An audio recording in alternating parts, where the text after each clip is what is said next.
দশম শ্রেণীর কোনো স্টুডেন্টকে যদি ঠিক এই কোশ্চেনটি দেওয়া হয় যে এখান থেকে এক্স এর মান বের করো, root x minus three is equal to minus root two x.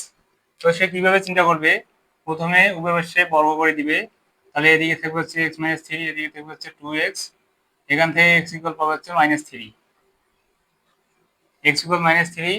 যদি আমরা এক্স ইকুয়াল মাইনাস থ্রি এখানে বসাই, তাহলে আমরা রুটের ভেতর পাবো হচ্ছে minus three is equal to minus root over six, root over of minus six. আমরা জানি রুটের ভেতরে মান কখনোই ঋণাত্মক আসতে পারে না, তাহলে আমরা মেয়াদি রুট পাবো, ক্যালকুলেটরে আমরা মেয়াদি রুট পাবো।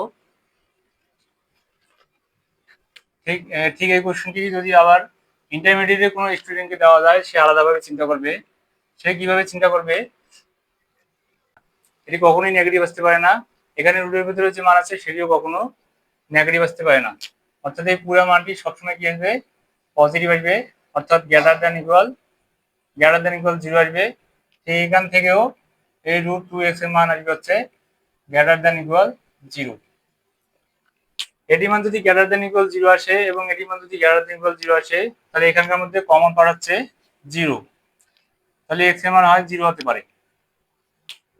কিন্তু এখানে যদি এই রাশিটির মান হচ্ছে গ্রেটার দ্যান ইকুয়াল জিরো হয়, এটার মান যদি গ্রেটার দ্যান ইকুয়াল জিরো হয়, সামনে এখানে একটা মাইনাস চিহ্ন থাকার কারণে ঠিক এই রাশিটির মান কি হবে? এই রাশিটির মান চেঞ্জ হয়ে যাবে হচ্ছে less than equal zero, zero থেকে ছোট অথবা সমান হবে। তখন আমরা এখান থেকে কমন পার্ট পাবো হচ্ছে এক্স ইকুয়াল জিরো। আমরা এক্স ইকুয়াল জিরো এখানে এক্স ইকুয়াল জিরো বসাতে পারি, কিন্তু এক্স ইকুয়াল জিরো বসালে আমরা এদিকে কি পাবো? রুট এক্স মাইনাস থ্রি, এই জায়গা থেকে আমরা এক্স এর মান জিরো বসাই, তাহলে পাবো হচ্ছে zero minus three is equal to হচ্ছে root over of minus three.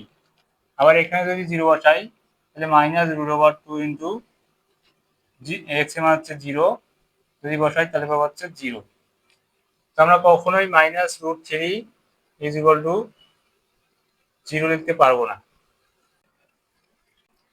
তার মানে ফাইনালি আমরা বুঝলাম এখানে এক্স এর কোনো বাস্তব মান নেই।